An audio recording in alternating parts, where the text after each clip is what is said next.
Hello, friends. Craig Ballard, Locked On Blue Jays, part of the Locked On Podcast Network, your team every day.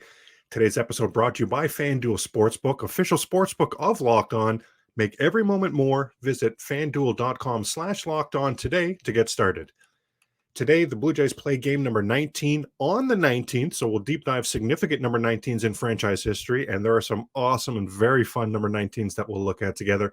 And coming right up, we'll deep dive tonight's series finale pitching matchup as a pair of struggling righties in Jose Berrios and Luis Garcia square off. You are Locked On Blue Jays, your daily Toronto Blue Jays podcast. Part of the Locked On Podcast Network, your team every day. I am Craig Ballard. I am Locked On Blue Jays. I am thankful that you're choosing to make Locked On Blue Jays an everyday listen for you. Shout out to the everydayers being sure to watch on YouTube, and shout out to those of you making Locked On Podcast your first podcast listen each day. Now, a bit of a mixed bag as the Blue Jays are 2-0 on Wednesdays so far this season. I mean, that sounds good, but this is a series finale, and the Blue Jays have lost 3 of their 5 series finales, and those 3 losses have not been competitive games. Overall, the Blue Jays average a 7-5 loss so far in 2023 series finales, so going to need to be better tonight. Let's get into this tilt. Toronto Blue Jays Houston Astros series finale goes on Wednesday night, 8:10 p.m. Eastern first pitch.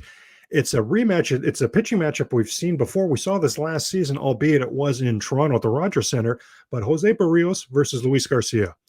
The Springer dinger led that game off. Springer would go yard again in the 3rd inning, so 2-0 Blue Jays. Yordan Alvarez would get one back by taking Berrios deep in the 4th, 2-1 Blue Jays. That would be the final. It was a pitching matchup for these two. So, pretty fun game, too, if you remember that. And, of course, always good when the Blue Jays win. Now, Berrios, what have we seen from him on the road this season? Because that was a home start we talked about. And the last time we saw Berrios was a home start, and which was very promising. How about on the road? My goodness, Jose Berrios has lost both starts he's made on the road this season. In 9 1/3 road innings so far, 12 runs on 15 hits. My goodness, that's an ERA north of 11. Again, 15 hits in just 9 1/3 innings pitched. My gosh. Now, same as 2022, and that just tons of base runners on the road for Jose Berrios, right? We saw this last season. Last season, Berrios on the road, just 5-5, but his ERA was a 6.5. It's base runners a popping. It's crooked numbers, right? It's not one run every now and then. It's 3-4 runs multiple times. Berrios, we know he's had issues on the road. Now, this is only his 3rd start ever at Minute Maid Park, and like Gausman, and we saw what happened with Gausman in the first game of this series, like Gausman, he's pitched at Minute Maid Park before, but not since all the way back in 2017. In that season, he pitched 7 innings at Minute Maid Park over the course of 2 starts, gave up 9 runs, just 4 were earned, 8 walks. Now, that is one thing I will say in the glass half full for Jose Berrios in 2022 is I don't find that he's out there walking a lot of batters. Jose Abreu. Now, these two, Jose Abreu and Jose Berrios, they faced each other many times. There was always an unbalanced schedule, right? And Berrios for years was in the AL Central with Minnesota. Abreu for years was in the AL Central with Chicago. So these two have faced each other many times. Each have gotten a piece of each other. Overall, I think Abreu is probably pretty happy with how he's done against Berrios, so we'll watch that matchup. Now, Yordan Alvarez has homered against Berrios. Alec Bregman has homered against Berrios. Kyle Tucker has homered against Berrios. In fact, the matchups are really going to have to watch me. You always have to watch Bregman and Alvarez, right? I mean, side note, how special is Alvarez? Is he just incredible? Anyway, really going to need to watch that Kyle Tucker and Chas McCormick matchups against Berrios in this Wednesday finale, as those two combined 8 for 18 against Jose Berrios. The mound opponent, Luis Garcia. You remember in the offseason, it was Kevin Gausman, his funky windup, and Luis Garcia with his Rock the Baby windup. They were the poster boys. They were the ones used in videos that MLB sent around to the different teams to show, hey, this is with the new rules. This is now illegal. And people wondered, how would Gausman react and adjust? How would Garcia react and adjust?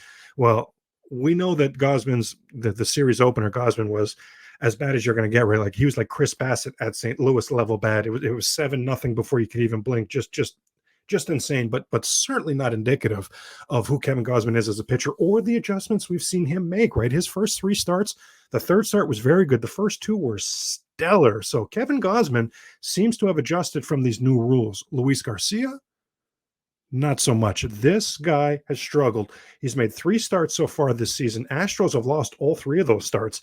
Garcia himself is 0-2. His ERA is approaching 8. Wow. He's still getting a strikeout per inning pitched at home, but opponents this season hitting over 300 so far versus Luis Garcia at Minute Maid Park. He's had 10 innings at home so far, 8 runs allowed. Come on, Blue Jays, get those bats going. Let's go. Last season at home, wow, you talk about night and day. Last season at home, he was outstanding, 11-3. Opponents hit just 234 versus Garcia at Minute Maid in 2022. Again, they're hitting over 300 this season against him. Now, one thing, a glass half full for the Blue Jays here, Garcia has always allowed way more home runs at home than on the road. So hopefully a good opportunity for the Blue Jays here. Now, the middle of this Blue Jay lineup, have to take a deep breath on this one because, wow, they've got to be better. Yes, Garcia has dominated them in the past, and maybe he's been a different pitcher because, yes, perhaps this whole new rules and the pitch clock and everything like that, maybe it is bothering him. So maybe it is going to be easier for them today. We certainly hope so because Bo, Vlad, Varsho, and Matt Chapman, these guys combined 5 for 29 against Luis Garcia, 13 strikeouts. Bo, Vlad, Varsho, and Chapman, 5 hits, 13 strikeouts against Luis Garcia. That's complete domination. Again, going to need to be better today. Now, in the past, Luis Garcia's four-seamer has been hit. That's always been the pitch that gets hit the most from him. His secondary stuff is very good, or his other pitches, I should say, are very good. But in 2023, that four-seamer is not just getting hit; it's getting killed, like Jose Berrios four-seamer level of problems for him so far in 2023. The slider and the curve, his other pitches, as we say, have been good. But in addition to the four-seamer, I will say that the cutter has also been getting hit so far in 2023. So the Craig's key going to be, you have to adjust to the slider, adjust to the curve when the count calls for it. Be ready when the game situation and the count calls for it. Yes, but go up to the plate looking to do damage to the four-seamer, looking to do damage to the cutter. Pick out the four-seamer, pick out the cutter, and go do what all the other hitters have been doing so far this season against Garcia, against those pitches. Do damage. Coming right up on Locked On Blue Jays, part of the Locked On Podcast Network, your team every day. As today is the 19th, and also game number 19 for the Blue Jays, we'll look into significant number 19s in Toronto Blue Jay franchise history, and there are some significant 19s. It's going to be a lot of fun. And on tomorrow's Throwback Thursday episode, as the Blue Jays are heading to New York after they wrap up in Houston, I'll tell the story of when Dave Winfield was arrested as a New York Yankee in Toronto for killing a seagull. What? Yes, during a Yankee Blue Jays game at Exhibition Stadium. Yeah, if that sounds insane and wacky, that's because it was insane and wacky, and I'll tell you that story tomorrow. For a championship team, it's all about making sure every player is a perfect fit. It's the same when it comes to your vehicle. Every part needs to fit just right. So the next time you need parts and accessories, head to eBay Motors. With eBay Guaranteed Fit, you can be sure every part you need fits right the first time around. Just add your ride to My Garage and look for the green check to know that part will fit or your money back. Because just like sports, confidence is the name of the game when you shop on eBay Motors. Over 122 million parts to choose from, so you'll be back in the game in no time. After all, it's easy to bring home a win when the right parts are guaranteed. Get the right parts, the right fit, and the right prices on ebaymotors.com. Let's ride. Eligible items only. Exclusions apply. Today is April the 19th. For the 2023 Toronto Blue Jays, today is game number 19.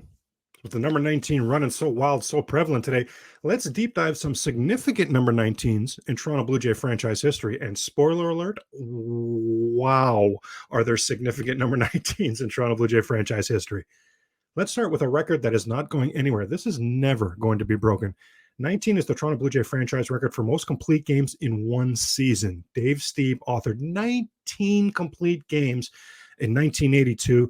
Let's put it this way, because we know it's not just the Blue Jays, right? In baseball in general, with all the analytics, you can't let your pitcher face a batter for the third time. Certainly can't let him face a batter a fourth time. So there's no such thing as a complete game in this day and age in baseball, not just Toronto Blue Jay baseball, right? In baseball, period. And over the last decade, the Toronto Blue Jays have totaled 18 complete games, 18. And one of those was a 4-inning complete game where the game went 4.5 innings. So it was an official game and it was called after that. So, I mean, I'll still count it, but it's still short. Over the last decade, that's 18. Dave Stieb had 19 in one season. The most in the last decade that a Blue Jay has had in one season was back in 2015. Mark Burley had 4 complete games. Roy Halladay, rest in peace. I mean, who doesn't love Roy Halladay? Certainly one of my favorite Blue Jays ever. We were blessed to have Roy Halladay, and he was known as a complete game machine, right? Well, his career high for complete games with the Blue Jays was 9. He did that 3 times, but again, there's a complete game machine, not even coming close to Dave Stieb's record of 19.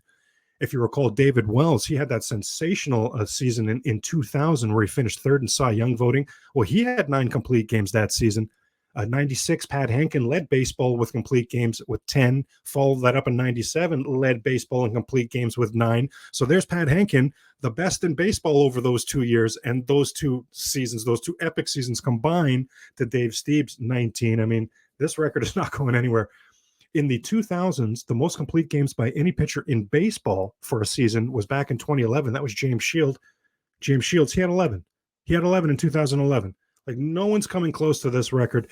The closest team, how about this one? The closest team to 19 complete games in one season was 18 by the 2011 Philadelphia Phillies. And you talk about Roy Halladay, the complete game machine. You remember he was on that team. Cliff Lee was on that team. Cole Hamels was on that team. So, man, that record, Dave Stieb, you are very safe in the Toronto Blue Jay record books. Speaking of Toronto Blue Jay record books, speaking of a big deal, how about number 19? It was worn by the crime dog, Fred McGriff.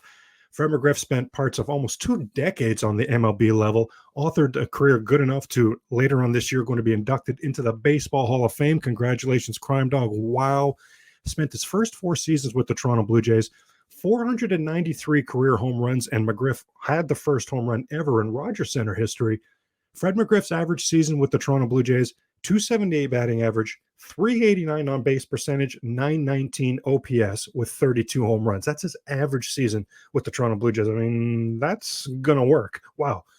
18.4 WAR accumulated over his 4 seasons in Toronto. 1989, well, his 1989, I mean, his 1990 was incredible as well, but his 1989 may be one of the best seasons ever for Toronto Blue Jays. In 89, the crime dog led baseball with 36 home runs. He led baseball in OPS. He led baseball in OPS plus. He won a Silver Slugger, finished 6th in MVP voting. And again, I mean, that 1990, that follow-up season was no slouch. It was incredible. He was 10th in MVP voting that season. Later in that following that 1990 season, in that off season was that Joe Carter, Roberto Alomar trade, of course.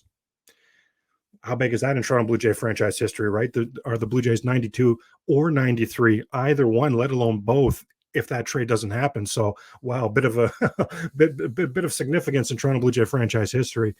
Just as a side note, if you're wondering, McGriff would go on to play 2 seasons for the Padres after that trade and finish top 10 in MVP voting both seasons. So, Padres weren't exactly left with a bare cupboard, right, after having to part because of financial reasons with Alomar and Joe Carter. How about another significant number 19? Now, we just talked about in Toronto Blue Jay franchise history, we just talked about are the Blue Jays the 92 and 93 world champions if that Fred McGriff trade with Tony Fernandez, rest in peace, Tony Fernandez, Blue Jay legend, of course, just easy to love Tony Fernandez. If those two aren't traded for Alomar and Carter, do the Blue Jays win in 92? Do the Blue Jays win in 93? Well, a huge reason the Blue Jays won in 93 was another Blue Jay who wore number 19, Paul Molitor. Oh my goodness, how epic was Paul Molitor, one of the great hitters ever.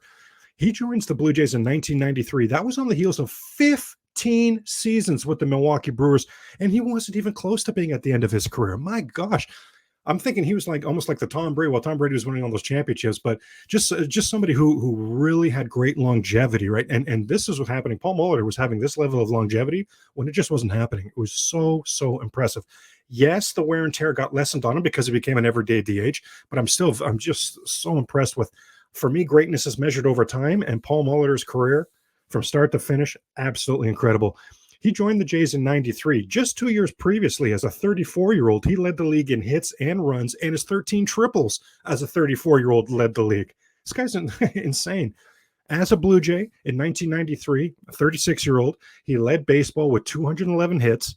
For the Blue Jays that season, he hit, okay, are you sitting down for this one? My gosh. So for the Blue Jays in 1993, Paul Molitor walks in the door and hits 332, 402 on base percentage, holy moly, and a 911 OPS. He had 111 RBIs, 22 home runs, 22 stolen bases. Wow. Wow. That season, he would finish second in MVP voting to Frank Thomas. He would go to Minnesota afterwards and finish his career with three seasons in Minnesota. And again, talk about not even being close to being done. As a 39-year-old in 1996 with Minnesota, he led baseball with 225 hits. Paul Muller, he had the no stride hitting. If you remember his batting stance, he didn't take a stride. He invented pretty much what is called no stride hitting. Paul Muller was special. He was easy to cheer for. A lot of Blue Jays had tears in their eyes when they realized they'd won that 93 World Series for Paul Muller. Special player, seems like a very special person. One of the great hitters you're ever going to see. We'll continue our deep dive on significant number 19s in Blue Jay franchise history coming right up.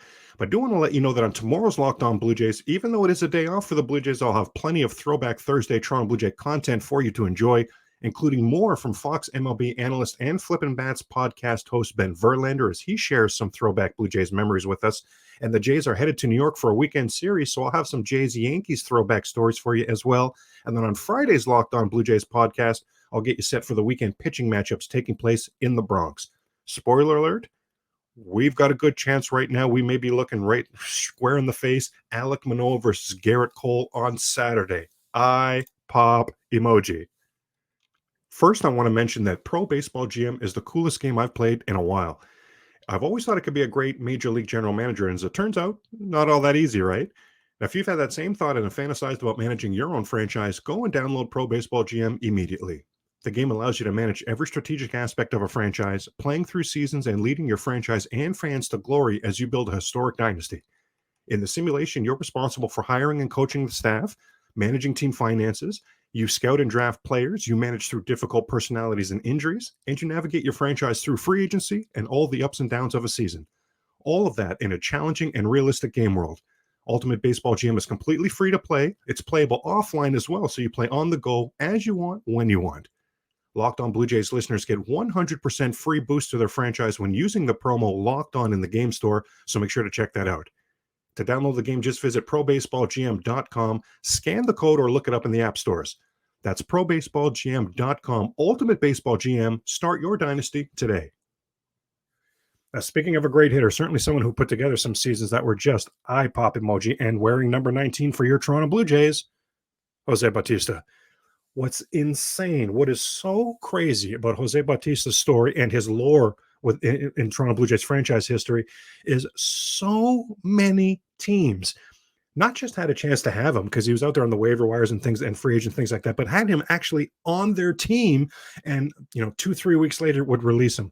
Pittsburgh, Baltimore, Tampa Bay, Kansas City, the Mets, the Pirates, Pittsburgh again, all of this before the Blue Jays trade for him in 2008. And the Blue Jays only trade for him in 2008 because they need an emergency third baseman because their third baseman, Scott Rowland, has gone down with injury. Yeah, Bautista was a third baseman in these days. Holy moly. He would come in 2008, maybe could say some gradual improvements in 08 and 09, but 2010, pow, like what's the sound effect to make for bursting on the scene? Holy moly. His 2010, he leads baseball with 54 home runs. I need a breath on that one. 54 home runs for Jose Bautista. And just to prove it was no fluke, he led baseball the next season as well in 2011 with 43. And we talked earlier about, some great seasons in Toronto Blue Jay franchise history. Jose Bautista's 2011, that is one of the best seasons. That is one of the best seasons in Toronto Blue Jay franchise history. Bautista that season was an all-star. He was a silver slugger. He was top three. He finished third in MVP voting. That was on the heels of the previous year finishing fourth in MVP voting. Like, this guy was on fire. In 2011, Jose Bautista would lead baseball in home runs. He would lead baseball in walks. He would lead baseball in slugging percentage. He would lead baseball in OPS. He would lead baseball in OPS plus. He would lead baseball in most intentional walks. Winning wasn't happening for the Blue Jays in those days either, right? Like, thank goodness for Jose Bautista. It's all we had. And wow, was he something else. He would finish third in 2011 in MVP voting behind Jacoby Ellsbury, who was in second, and Justin Verlander won the whole darn thing. 2015, Jose would lead the league in walks. And of course, that was the year of the epic backflip. And it's not just that the bat flip was epic and monumental in Toronto Blue Jay franchise history. Honestly, I think it can expand it and say it's become epic in baseball history. All the bat flips and the having fun and the things like that and the let the kids play, all of that was born from that Jose Bautista bat flip. Jose Bautista also, to his credit, he hit for power with the Blue Jays in 2015 and 2016. His OPS those 2 years combined was north of 900. All of that has led to earn. You talk about earning. Wow, this guy not just earned a great career on the Major League Baseball level, but on August 12th, Jose Bautista has earned his spot in the Toronto Blue Jay level of excellence. Now, before we close today, wanted to shout out a pair of veteran lefties who joined the Blue Jays at the end of their careers and wore number 19. First, we'll look at the man they called Sweet Music, Frank Viola. Viola was a mustachioed lefty who was a three-time All-Star, a former World Series champion, a former World Series MVP, and a former Cy Young winner when he joined the Blue Jays at the end of the 1996 season. That was the end of his 15th and what would be his final season in the Bigs. Viola, 36 years old at this point, made just 6 starts for the Blue Jays down the stretch, went 1-3. His ERA was almost 8. Oh boy. His whip was over 2. Again, remember, that's walks and hits per innings pitched. So he had averaged over 2 batters on base every single inning. Really ugly. And the main purpose for that is he walked more batters than he struck out. This was the end of the line for Frank Viola, for Sweet Music Viola. But my gosh, if you ever have a few minutes, check out Viola's performance in the 1987 World Series. He was incredible. He was incredible. And last, certainly not least, another 19 veteran Blue Jay, veteran lefty on the Blue Jays, Dan Plesac. Dan Plesac, yes, that Dan Plesac that's with the MLB Network now. His nephew, Zach Plesac, is on the Cleveland Guardians. Dan Plesac had a very good arm. He ran it up there in the mid-90s, and that was sort of rare for that time, for that time of the year. Dan Plesac played in the 80s and 90s. He spent parts of 18 seasons on the big league level, never had an injury. That's incredible. 18 seasons with today's modern medicine and training and recovery and everything like that with no injuries, that it is incredible, let alone when Dan Plesac was playing in the 80s and 90s. Very impressive. Plesac was actually a 2-time Blue Jay, spanning parts of 5 seasons. Overall, 11-17 as a Blue Jay, 4.21 ERA. Now, he did strike out 11.1 batters per 9 innings with the Blue Jay. That was his career best. Now, originally, Dan Plesac was part of a trade that sent several Jays prospects to Pittsburgh for Plesac, second baseman Carlos Garcia, and outfielder Orlando Merced. And in total, this was a 9-player trade, and it almost fell apart initially because Plesac balked at the idea. No pun intended there, talking about a pitcher here, but he balked at the idea of heading to Toronto, but he was the best player in that trade, so there would be no trade. If he did continue to refuse, he would eventually agree to the move. That was then Blue Jays general manager Gord Ash, and he was vocal. He was looking to make a big trade, and he considered this a big trade at the time. And, at that time, I agreed because Carlos Garcia, that second baseman, he was a top-tier second baseman at that time, and Orlando Merced, the outfielder, he was showing promise. Plus, as I mentioned, Plesac was very good. The Blue Jays sent 6 minor leaguers back, and as a side note, none of those minor leaguers ever worked out. So this should have been a much better trade for the Blue Jays than it ended up being. And I say that, you look at the 3 seasons leading up to that trade, Carlos Garcia, the second baseman, he was averaging a 285 batting average. He had an all-star game in there as well. But, man, he was a top-tier second baseman. Complete flop as a Toronto Blue Jay. He hit a putrid 220 in what would be his lone season in Toronto, and just like that, was doing so well, became a Toronto Blue Jay. 1 season later was putrid, and his career was over. Orlando Merced would have a good season, but would only last, just like Garcia, he would also only last 1 season in Toronto. So Dan Plesac really was the gem of that trade. Now, tune in tomorrow on Locked On Blue Jays for a few fun Throwback Thursday Blue Jays stories. Now, for now, keep it locked on the Locked On Podcast Network and checked out Locked On MLB. And finally, in the immortal words of the late, great Tom Cheek, touch 'em all, Joe. You'll never hit a bigger home run in your life.